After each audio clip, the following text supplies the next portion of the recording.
Hello, welcome to my monthly Patreon only chat. This is where I let anyone who is €3 and up patrons, you're welcome to come here, ask me whatever you want. We can have a one-to-one. We can just hang out for an hour or so. I welcome questions from DMs and email. A lot of times people aren't able to show up in person, so I want to make sure that I still tend to whatever's on your mind. So I will prioritize people who join the chat, pop in and pop out, anything that you want to say. I will prioritize whoever is in attendance above the other questions. But yeah, usually we're able to get to everybody. So, okay. We'll start with questions that were emailed. Okay, question number 1. Usually I don't mind seeing my partner be affectionate with my Petamour, but recently I accidentally walked in on them having sex, and I didn't really want to see that. It wasn't anyone's fault, but now I have that picture in my head and I don't know what to do. I've been there. I'm feeling on edge, tight and tense, almost like I was cheated on, even though I know I wasn't. So, is there a way to move past that? Sure. I mean, did you get a chance to, or do you even want to sit down with both of them? I don't know. That's not everybody's situation, but I feel like just sitting and saying, that was weird, like now I feel XYZ ways about it. Yeah, I feel like that kind of takes the power out of it a little bit, or you can at least hash it out. There's not something unspoken just hovering over you and all of your interactions, because that can make it worse. Um, but yeah, so I don't know how doable it is or accessible to you, but yeah, even if I'm not close with my meta, or maybe like especially if I'm not close with my meta, I might want to yeah, address it with them.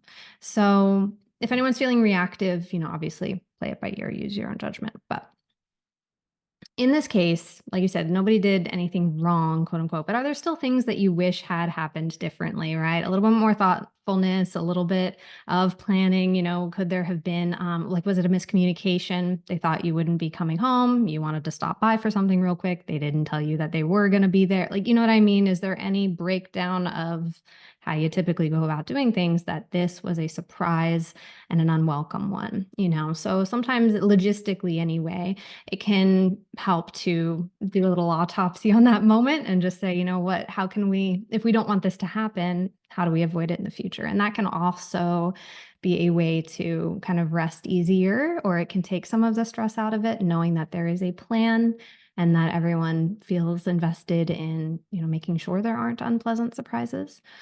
Um, but yeah, I think as far as not being able to get the picture out of your head, I think that is very common. That is a lot of us, especially when there is change happening. Sometimes people are blessed with compersion from day one. Sometimes people are even like excited at the idea of imagining their partner with someone else. But at the end of the day, there is a large group of people that, are going to struggle with that reality. And so, yeah, I mean, in terms of having the picture, can't unsee it, right? What are you feeling when that happens? Like when the picture comes into your mind? Like what, based on your question, it sounds like that causes you distress, that you don't like that mental picture of your partner having sex. So since it causes you distress, what kind? What's it saying? What's it doing? Yeah, like if I'll also caveat, I guess, some people do have OCD and other like wise intrusive thoughts are a regular part of their everyday. So this is probably in that case, you might already have some coping mechanisms or some accommodations that you have a protocol you follow with intrusive thoughts or how to deal with it.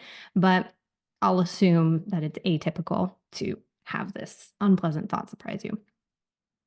What is the feeling? Is it fear, anger, shame? Like, can you put more words to what is associated with seeing that in your mind? What's the physical reaction, if any? Like, do you shut down? Do you feel disgusted? Do you get fight or flight? Like, I need to get out of here. I don't even want to see that. Like, what can we glean from these reactions? A bit of information. As well, what happens in your brain next?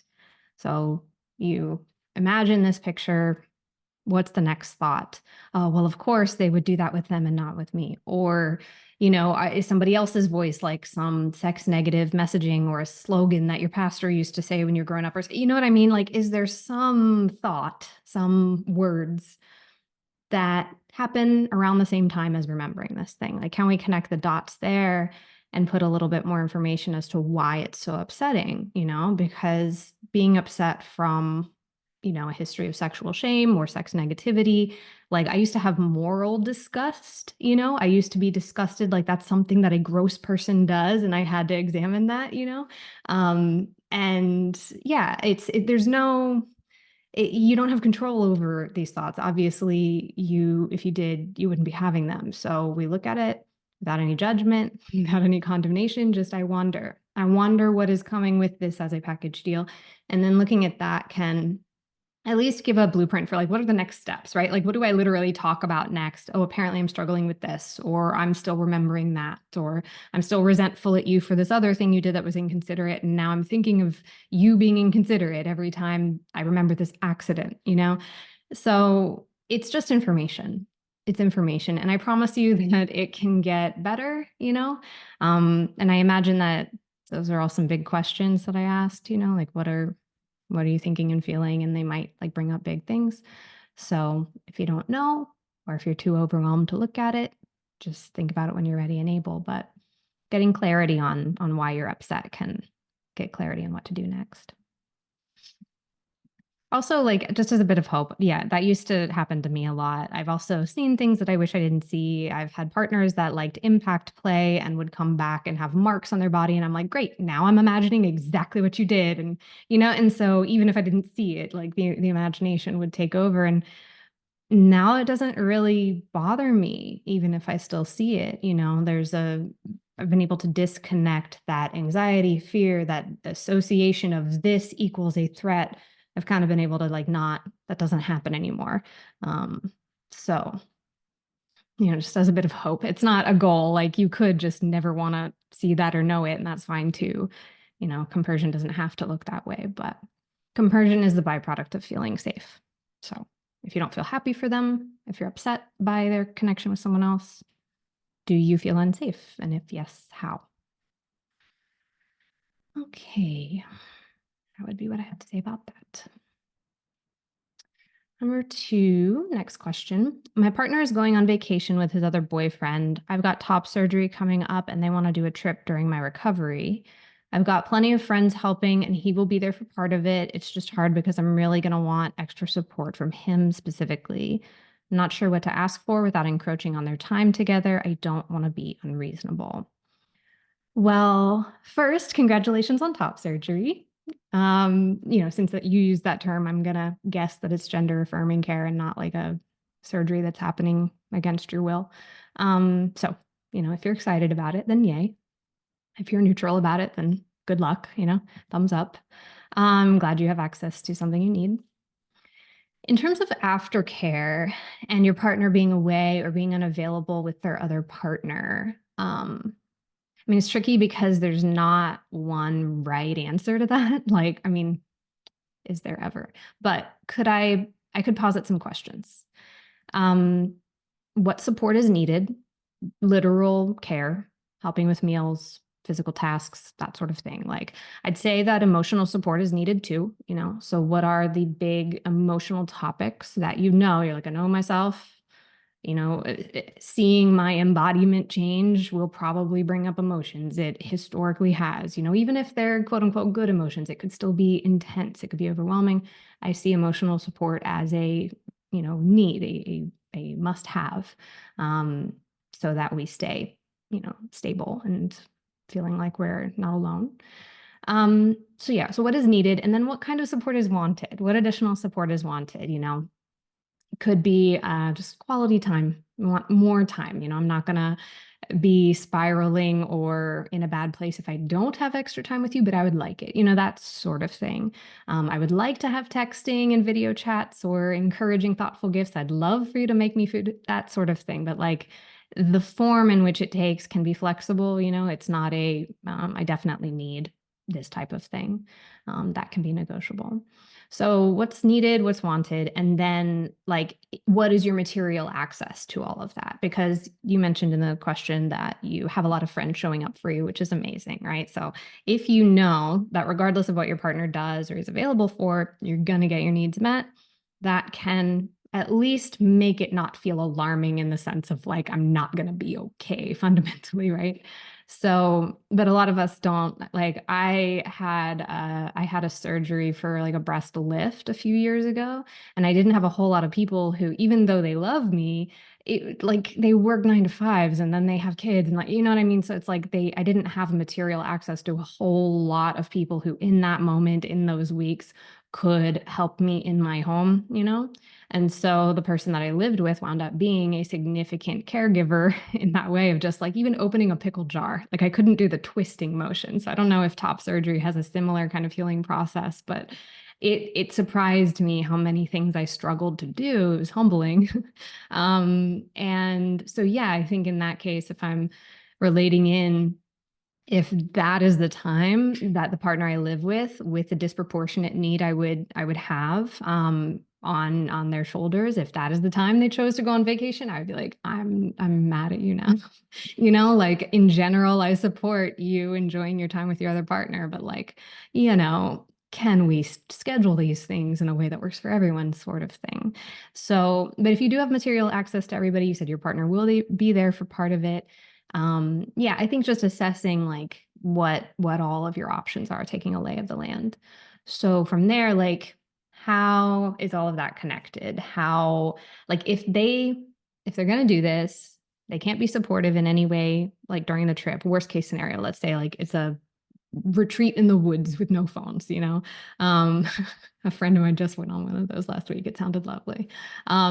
If it is like, you know, zero contact, okay, absolute worst case scenario. Then what? Do you love on me a lot before? Do you love on me a lot after? Do you help me schedule and plan and do some of the logistical and cognitive work of trying to figure out a solution if you can't physically be here? Like, in what ways can you feel supported that they are also available to give? Um, and then beyond that, I would also ask, like, how are you and your partner doing in general? It's a big question, but like, does this feel like a high stakes situation that it needs to go well because you're already feeling under supported by them? For example, you know, I would hope not.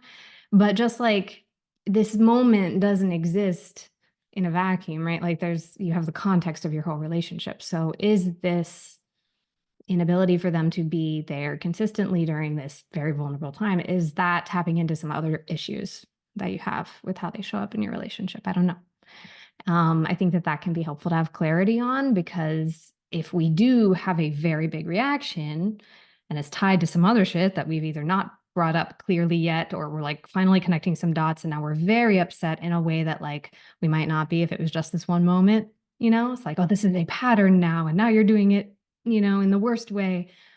That can help us understand like, oh, you know, maybe there's a larger work that has to be done instead of figuring out just this one moment.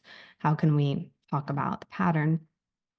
And I would ask, like, are you upset that he's planning the trip in general?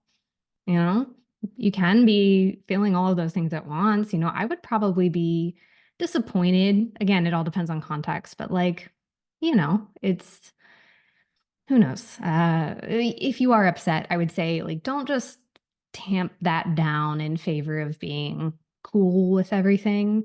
We don't want to just enforce, oh, yeah, I'm chill. I feel compersion. Go, you know, like balance here. If you're upset, you're upset. Notice that, look at it, name it, you know, like I think that, yeah, it's especially if you're going to be really vulnerable in your healing process. You know, you don't want to have to feel like you're also suppressing something that you might be feeling. Even if there's no answer to it, like it's still going to play out the same way, but I need you to know how this affects me and factor that in. So everything to be negotiated, like it's, yeah, that's what I can say based off of the info that was given in the context that was given. Good luck. Good luck. Imagine that there's a lot of feelings going into that. Okay.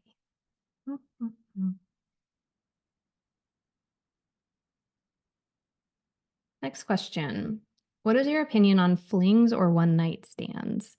Do you like in what way? Sorry, I should finish the question. Okay. What is your opinion on flings or one night stands? Do you always tell somebody that you're polyamorous, even if you know you'll never see them again? Hmm. Short answer, yes. Long answer depends.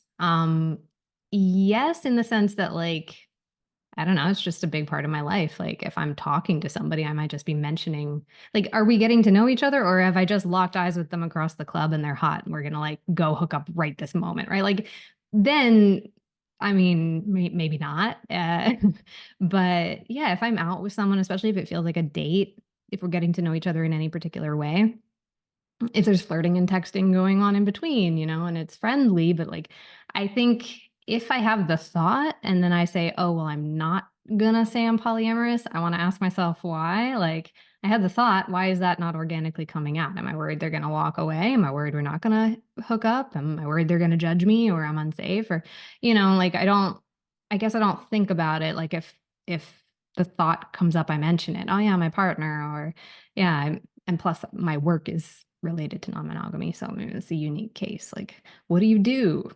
What, I'm going to stay closeted when I answer that.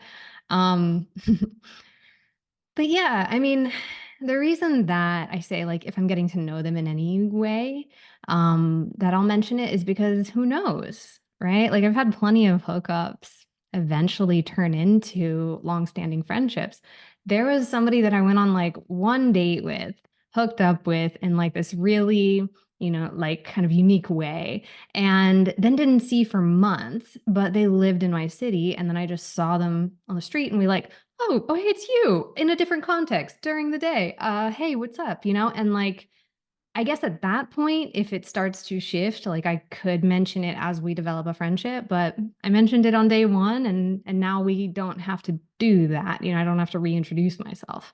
And then that person later, years later, I had a partner who got wrongfully terminated, and that person was a lawyer and helped successfully get a settlement from my partner's employer. That's what I mean by like, you never know. You never know where this is going to meander. And so I think being sincere and transparent and open to however it could evolve.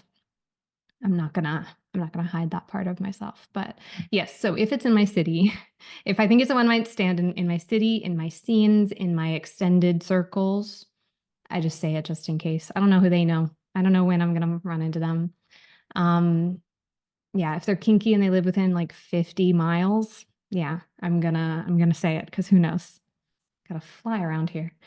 Um, and also plus because when I'm talking with people about like STI and safety measures and barriers and stuff, that also does factor in, it depends on like what kind of hookup you're gonna have, what kind of barrier methods, and also what your risk tolerance is, what your partner's risk tolerances are. But I personally feel like that's relevant information to know, like you're hooking up with someone in this extended network of people, so like what risk has been thought of. And to be honest, like I feel like that is relevant with COVID too. Like if I am dating someone who is then like going to parties a lot or making out with a lot of random people, and then I hook up with someone who maybe is immunocompromised and they think their risk is just that they're hooking up with me, but like I have taken on all this risk. Like ideally, a vulnerable person will ask questions to take care of themselves because people are not thoughtful and proactive about that shit. But like, yeah, I want to be thoughtful and proactive. And so, yeah, I just mention it. I ask if they need anything. Um, I dated somebody who was like in 2021, like right after the lockdowns, was just going to clubs all the time. And I didn't know that. I didn't know like every Saturday you're going to Berghain, which is a Berlin club that you stay in for like 48 or 72 hours. Like you go in and you sleep there and you eat there, and like it's a sex club, it's a nightclub, it's a lot of things. And I was like, so you're going to Berghain every weekend? Oh, okay. Like, and he got sick all the time. And I didn't like connect these dots, but he was just like constantly making out with people. He wasn't even like hooking up with or sleeping with people all the time. He's going out dancing in close proximity to people, making out with strangers. And I love the idea of that. But I mean, since 2020, like I've had COVID like 4 times. I have a weaker immune system than ever. I'm only 37. So, like, I don't know. I'm really scared of long COVID personally. So, my risk tolerance has gotten lower, long story short. So, I wound up being like, I don't think I want to keep dating you, kissing you, being near you, because, like, you do you, I guess. But I was frustrated that wasn't disclosed to me. So, I guess I never want to be on the other end of that and, like, not fully disclose someone so they can decide what risk they want to take, you know? Yeah. But the reason I said it depends is like, let's zoom back out to what are the cases in which you don't tell somebody or in which I don't tell somebody. If I'm traveling, like the last time I was in London, the bartender was really hot. And I was like, what's up? You know, do I need to tell that person my life story? Um, Not necessarily, right? That's somebody I actually might never see again, So I guess, yeah, that's we all have our own like our own personal preferences of protocol and how and when we want to be transparent about that, but I don't actively withhold it. I guess that's the fastest answer. I don't actively withhold it. Then I'm like, why? Okay. Next question. Yeah, that bartender in London, I found out he was 22, and that's like kind of young for me. He mentioned he was 22, and I was like doing the math of how old he was when I was graduating high school. And I was like, oh no. And I like kind of laughed about it. And I mentioned that I was 37, and he was like, oh, excuse me. You wanted to hook up with me 5 minutes ago when I looked the exact same way. So ageism is fun. But anyway, next question emailed to me. This fly is on my nerves. It's quite loud. Okay. My partner was with their now ex for a few years, and I was there when my meta rescued her dog. I helped train the dog and pet sat on most of their dates. I felt like she was my dog too. My partner and my meta broke up in a pretty disastrous way. And even though I wasn't involved in their breakup, now my ex meta doesn't want to see me either because I remind them of my partner. I am supporting my partner in their grief. I don't really grieve the loss of my meta because we weren't close, but is it weird that I'm actually really missing their dog? Not weird at all. Not weird at all. This happens all the time.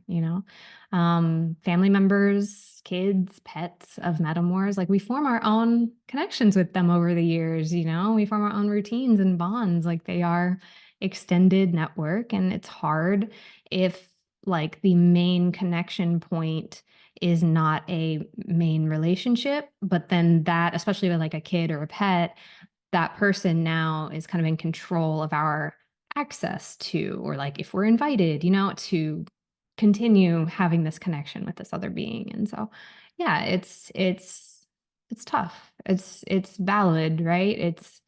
Maybe you don't want to go to your partner about it. I don't know, because if they're grieving a messy breakup, then they might not be in a headspace to be like, you're talking about the dog. You know what I mean? Like, you want to go to people who are going to be able to have capacity to actually say, like, yeah, no, that's true and that's fair. You helped train this animal. You loved on this animal a lot.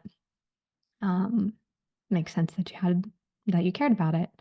Um, is it hurtful? I'm curious. And this person emailed the question. I don't think they're in the chat. So, but I guess my question would be like, is it hurtful to be lumped in with your partner as a joint, as like a unit? Because that would be hurtful to me. It would be like, it would kind of actually make me mad to be like, wait, you don't want to hang out with them anymore. So now like I don't get to connect with someone else? I'm not a parent. I do have a pet, but like I think with a kid, like with a human kid, you have different judgment calls you got to make. Like if I have been very friendly and babysat a lot, like people's children, and then they wanted to be removed from the situation, and so their kids were removed, and I like understood that a bit more. But I don't know. I have dogs, and if somebody loved my dog and my dog loved them, I would be like, I mean, you still want to pet sit? You still like, do you want to go like come pick them up, go for a walk, go to the dog park? Like I want my dog to have that experience. Even if I don't need to be your friend, you know? Like, I don't know. That's kind of how I would approach it. But it sounds like this person is not in that headspace, is not trying to know you, and is lumping you and your partner together. And if you actually didn't have anything to do with their breakup, I could see if that, like, I would understand if that was hurtful and upsetting to like be punished, essentially. Um, but the answer is no. No is no, right? Like they don't want to hang out. So in that case, like, yeah, there's a degree of grief. And it's not a competition, right? Maybe your partner is going through some heavy grief, or I don't know what their, process of going through this breakup is looking like, but you're allowed to have your own feelings and frustrations, and you're allowed to take up space. You can decide who you take up that space with, but it's not silly. Every time somebody's like, oh, it's really silly, I feel this way, I'm like, no, it's not, because you feel that way. I think whenever we like judge an emotion as being trivial, then we are one step away from just saying, well, suppress it. Well, shut up about it then. Just like, well, what good does that do? It just like, I don't think don't express emotions because they'll be judged for why you have them. I don't think that's the move either. Like you feel what you feel, and your grief is valid. Okay. Next question in the chat. I find myself feeling very competitive with my metamour. Deep down, I always want to be better. I know those feelings aren't helpful or how I want to feel. Would interacting with them possibly help move past these competitive feelings? Yeah, I mean, if you're able to share like a few more details about like just the kind of thing that you're feeling competitive about, if they are participating in that, if they're like playing into some sort of competition, if your hinge partner is like creating a sense of scarcity, is sort of saying, well, I can't do this with you because I'm doing that with her, and it's like always happening in that way. Like sometimes a person in the middle can fan the flames of any competitive feelings. So if any of that is happening, I like to take that into account. Is like not just, again, we don't live in a vacuum, not just I feel competitive from social conditioning or from insecurity, which is absolutely a huge part of it, but also like what is the context of this moment? And are they like, they know that I'm insecure about my professional success, and then they come around bragging about how they got a promotion, for example. It's like, is there a sensitivity is it like a team effort that we all want everybody to feel good? Or is there a sense that like, at the very least, if it's not on purpose, that there's not a thoughtfulness there from one or more people? So I like to get a lay of the land with that. You don't have to, put it into the chat if you don't want to, but I think that's a factor. But yeah, would interacting with them help you feel better? Depends on who they are. I don't know. I've gotten to know metas before, and I'm like, now I like them even less. Now I super don't get it. I don't get why you're hanging out with them, or I feel even worse about myself because of how they're speaking to me. Stuff like that has happened before. So I don't want to like say no, because sometimes meeting a meta, it like humanizes them. When we are feeling competitive, when we're feeling jealous, if we are putting them as a symbol of everything that we want to be, everything we think we're not, then we are dehumanizing them, right? Like we are stripping them of their three-dimensionality and just making it about, you know, our ranking. Like they're being used as a ruler to measure ourselves, and we don't want that. So sometimes hanging out with, learning about this person's bad day, learning about what they're growing in, learning about their hopes and dreams. You know what I mean? Like sometimes even just hearing their sense of humor can snap us out of it and be like, right, they have nothing to do with me. They are completely an individual that is not comparable because we're two very different people. We can have like aesthetic similarities. We can have similar interests. We can even have a similar backstory. Like there was a time where I was dating two people who were neuroscientists in New York and had like similar jobs at different hospitals. And that did not matter to me. Like, I mean, I like nerdy people. I like smart people. So that like, I like that. I liked our conversation, but I wasn't, which one is better? Right? Like, I don't, but they were thinking that and they were comparing each other. And they were thinking that I was doing that. So if you're thinking at all that your partner is doing it, you can always check. Um, but yeah, like they were very different people. They have very different personalities, very different temperaments. One was very outgoing, one was very like shy, and one grew up in a big family, another was an only child. Like there's like so many things that when we just flatten a person to they are this trait and that trait is better or worse than mine, we are not seeing our three-dimensionality. We're not seeing their three-dimensionality. I can only compare me to who I was yesterday because I'm the only me with all these same traits and history and like the square at which I started, you know? So easier said than done. Like I don't want to trivialize this feeling of competition, but just like zooming out, and even if you don't hang out with them or meet them, remembering like we can't compare. We can't compare apples and oranges.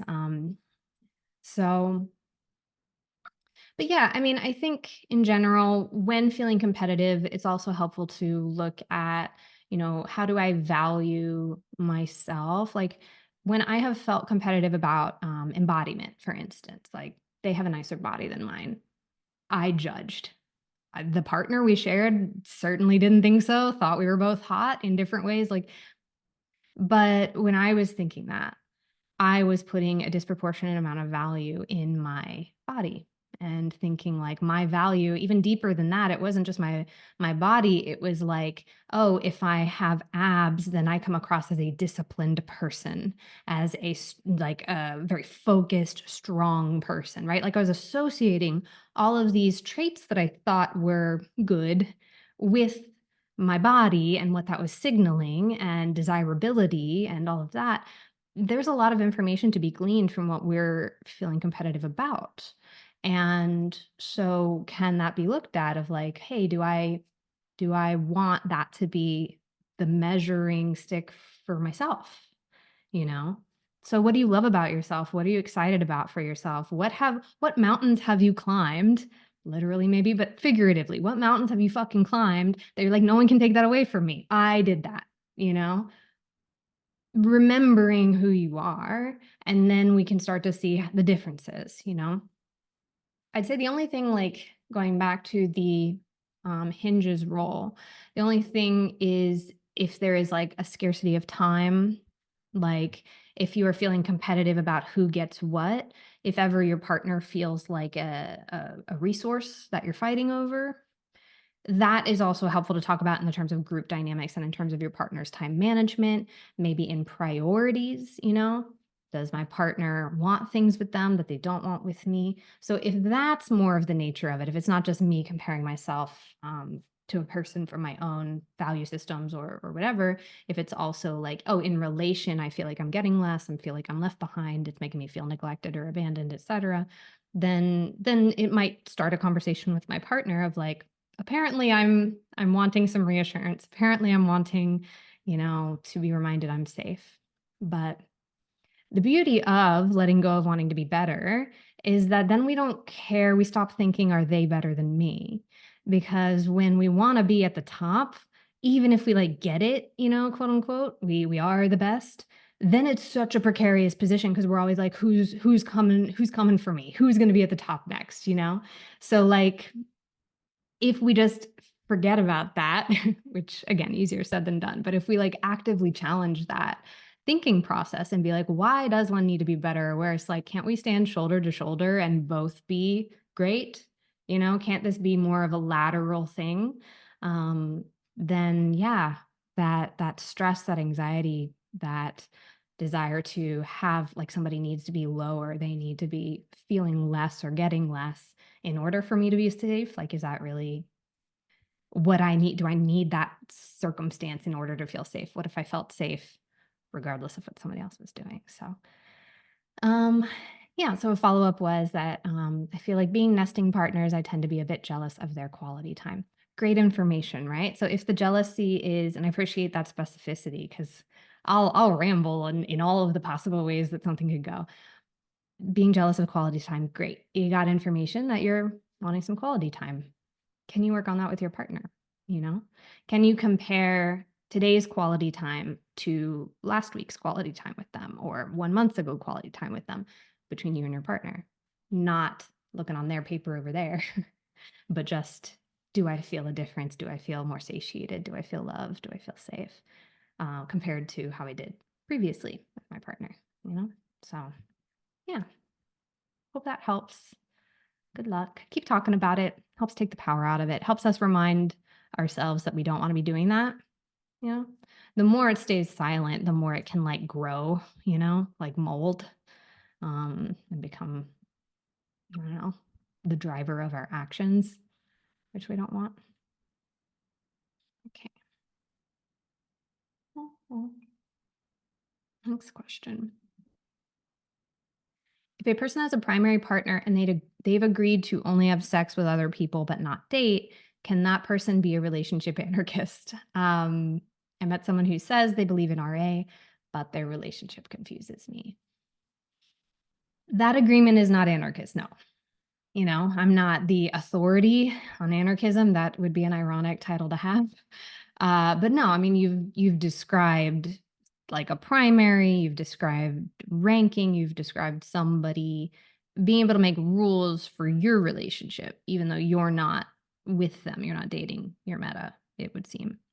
That's all, like, that's not anarchistic. Anarchy is anarchy without rulers, right? Like, we design our own systems. Like, we aren't dictated how things are going to go. We negotiate how things are going to go for us, you know, what we participate in, what we're affected by, we get to weigh in on all that. So plenty of people hear about RA and they're like, oh yeah, that sounds good. Everybody's equal. Cool. I believe that, therefore I do it. And I'm like, says who? Because I'm looking at what you're doing and that sure ain't aligned. You know, some people think they can just flip a switch. No, what power dynamics exist, man? Like, is your practice actively anti-hierarchy? And in what ways? So yeah, you've described a hierarchical arrangement. Um, you know, sometimes people will talk to themselves and be like, well, I treat everybody equally, so therefore it's not a hierarchy. I'm equally kind to everybody, or I give the equal amount of time to everybody. And it's like, but that, again, power dynamics, like, who gets to say what? If someone that you're with gets to tell you and me how we date and if we can have sex or if we're allowed to fall in love, like, that can be policed or controlled, like, that, no, it doesn't matter if both of us see you one day a week, if they have that power over what we do, then yeah, you've just described a ranked power system.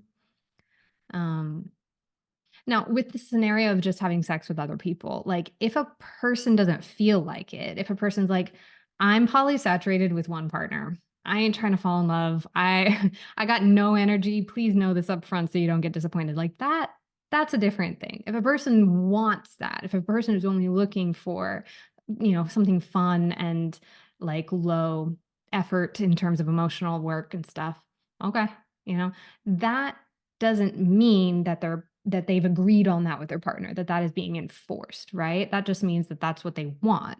They're currently, you know, not wanting something different. So that, like, sometimes people can get confused if that's the case and say, well, they get more or they are prioritized above me, so therefore it's a hierarchy. It's like, but again, the person in the middle is not a resource, like a neutral resource to be portioned out equally to everybody. This isn't like the government giving away, you know, funding to like more to this school and less to that school, and that's unjust. It's like, no, that this is a person who gets a say in what they decide they want to do. And if they want to be over here more, they want to be over there more. And that's disappointing. But I sort of equate it to like, you know, if they want to work all the time, that's disappointing if they're not available for you. If they want to move across the country instead of move in with you and settle down roots, like that's disappointing, but that's a priority. Sometimes a relationship feels like this bug. I don't know, maybe it's my perfume. Um, I actually don't wear perfume. I have essential oils. Coming back to it. Um, yeah, priorities, like there can be a hierarchy of priority. There's a hierarchy of need of like, I need food, I need shelter, I need water, right? Like there can be a hierarchy of priority coming from within of like, this is what I'd rather be doing right now. So please know that like push comes to shove, I'm probably going to rather do this. I'm probably going to rather invest energy in this relationship. I just want to more. That's still a person deciding where they want to be. And you still want to know it. You want to know if you are less of a priority. If you're not on the same page about that, that can still be hurtful. That can still be not what you hope for. But that doesn't mean that like someone else is enforcing that on your relationship. It is what your partner's negotiating with you, right? So it can be a tricky distinction to make because the optics can look really similar to if an outside party is calling the shots. But yeah, sometimes we just like, yeah, have differing priorities. So so yeah, I do think that that can exist in relationship anarchy. I don't know if it's possible to not have priorities. I don't know if it's possible to feel just like neutral about anything. Yeah, I want to do all things equally. I don't know that that's a human reaction. So we're gonna probably have ranked priorities, but when it comes to power, that's my real question in terms of structure. Um, so, so yeah. And I would also say that we want to look out for how somebody's framing their choice. So, with what I've just described, like if I want to be over here more than with you, but that's awkward to tell you, and I'm like uncomfortable about that, then I might say, well, they really need me over here. They like asked if I could love on them. So like I can't hang out with you because I gotta be over here. That's where some passivity at best or manipulation at worst can happen that can give the impression that the person over here is telling me what to do, is saying I can't. But no, we got to be mindful of that, especially if we're the hinge and we're trying to express that. Like, we gotta rip off the band-aid and say and own our choices and say, like, I would rather be over here, not they need me to be over here. It might be true, they've asked for care, but have they asked for care at this person's expense? Or am I framing it like it's one or the other and this person is winning? So, yeah, I when I hear that, I don't think it's malicious. I think that's just how we are taught to tell people no gently is, "Oh, I don't want to go to your birthday party. That sounds awful." That's a rude thing to say. Probably true. I would probably laugh if someone said that to me and appreciate the honesty, but a lot of people don't appreciate that level of honesty.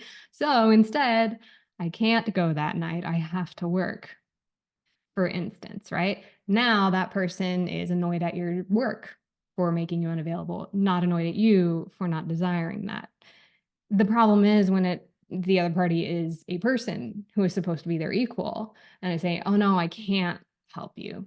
I have to be over here with them." Now we're pitting them against each other, so just to be mindful of that, especially if you hear that language in someone you're dating, talking about someone you haven't met, it can be super easy to boogeyman that other person and be like, oh, if only they were different. They are so controlling. I never get time with my partner. A lot of the time the partner is making their own choices and they just are kind of being, indirect about how they are framing their own choices. So I take it as a huge green flag when, especially in, the intent to be anarchistic, when somebody is just like, I've decided this is what I want to do. Especially if it's like disappointing news to me, the more someone owns their own decision, the more I'm like, okay, I feel relieved in your presence because I feel like that's a very adult thing to do. Yeah.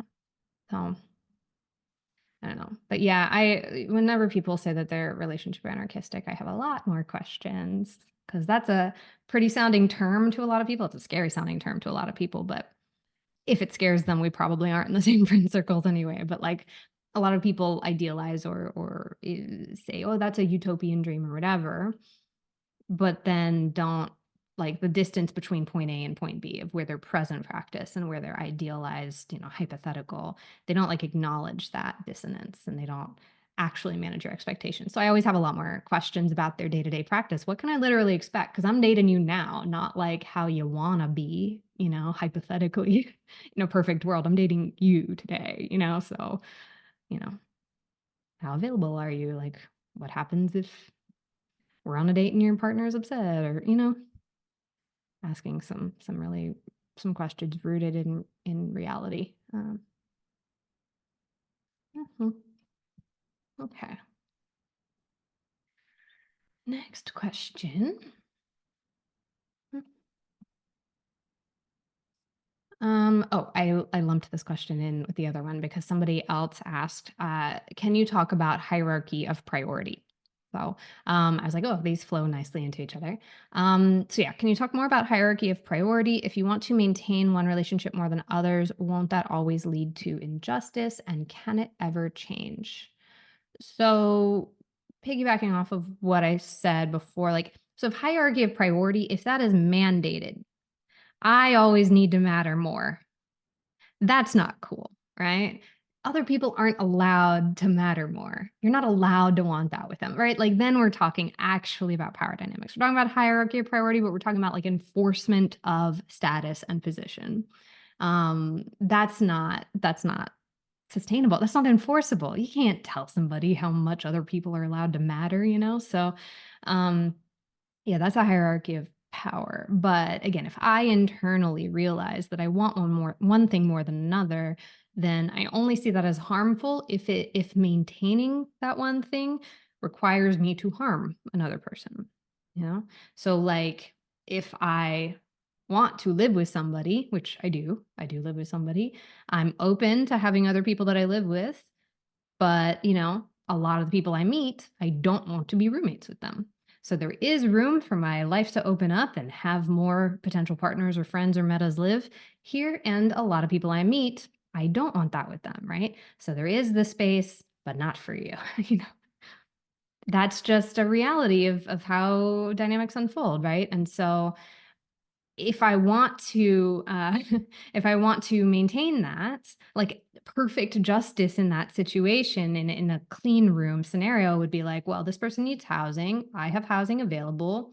Let's do that. And maybe I do that. Maybe they do need housing that bad and I have space to welcome them, right? Like it's not always things don't always play out how we would prefer.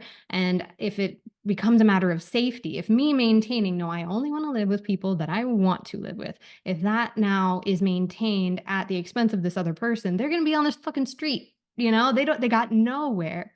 Come on. Then I'm going to welcome them into my home if I can. Right. So that's kind of what I mean is like, we have our priorities and can we follow those as long as they are not actively harming somebody. If I really don't want to live with somebody, then I will now say, well, instead of that, let me work hard with you to find you a place to stay, that sort of thing. So um yeah, that's in a nutshell how I see like hierarchy of priority.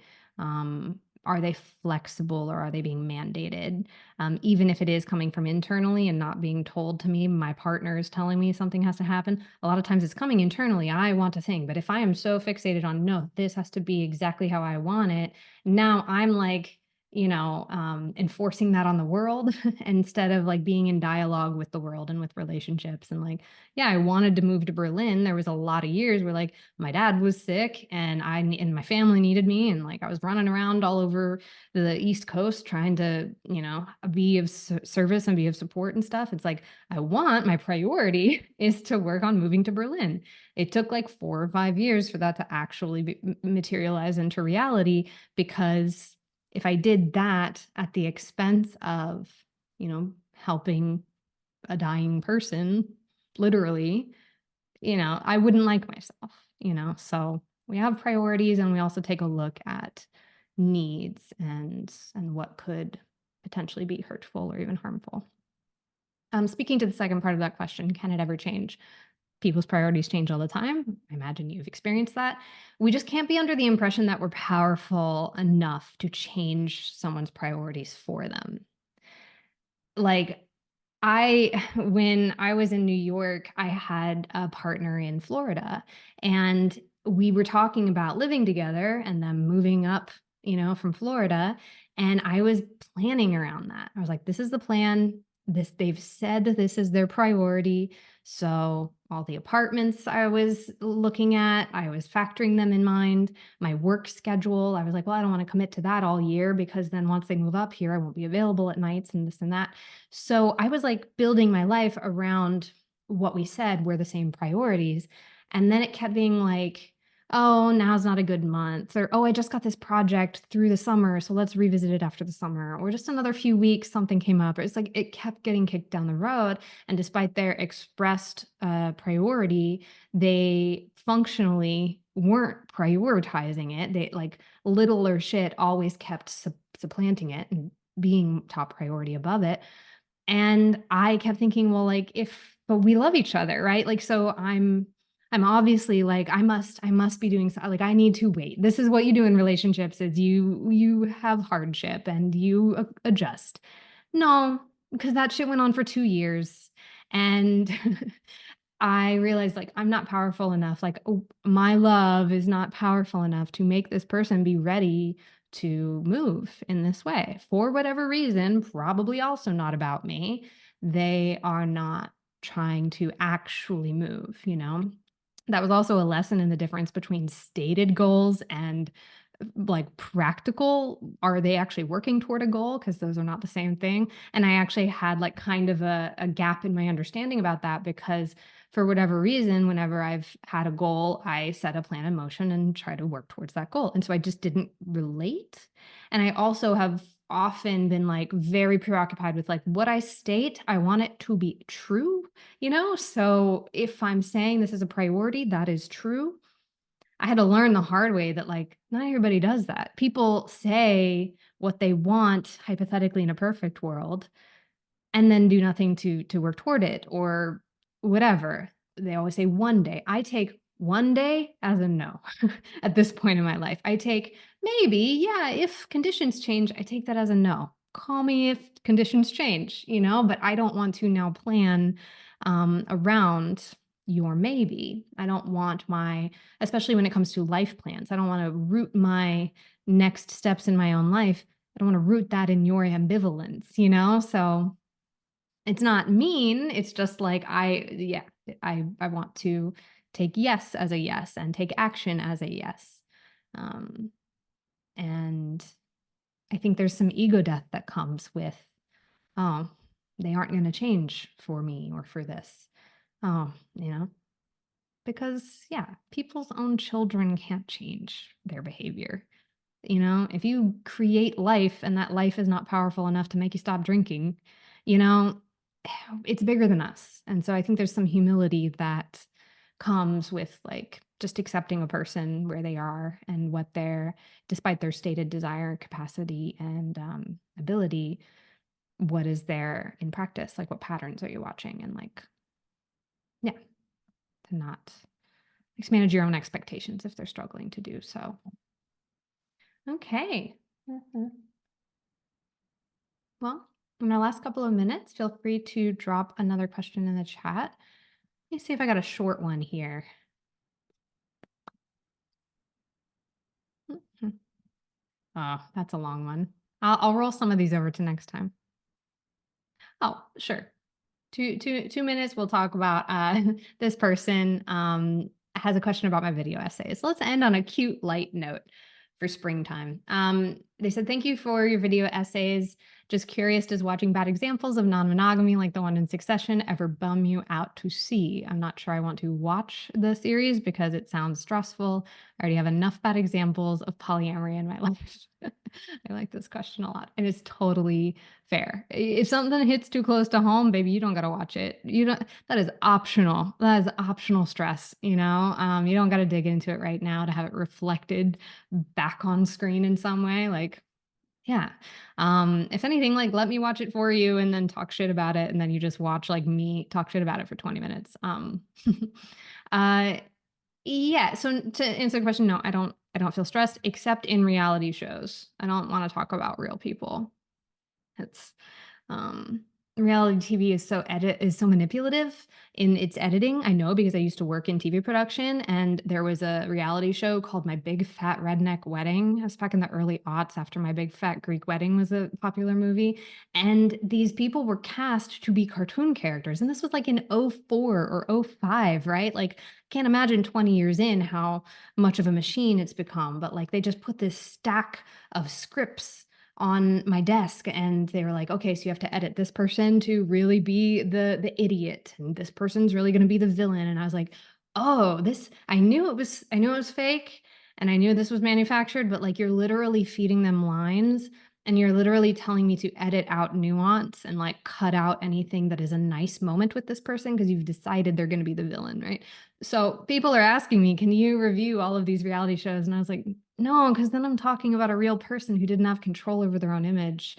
And yeah, maybe they did some out of pocket stuff in there on this dating show, which is already a fucked up premise like Couple to Thruple, which is just a unicorn hunting the dating show. But even still, like, I don't, I'm critiquing a real person's practice without them being able to weigh in on how accurate that representation is. So that's the only thing that stresses me out. Plus, like, yeah, I, if it's real, it's like a little too close to home.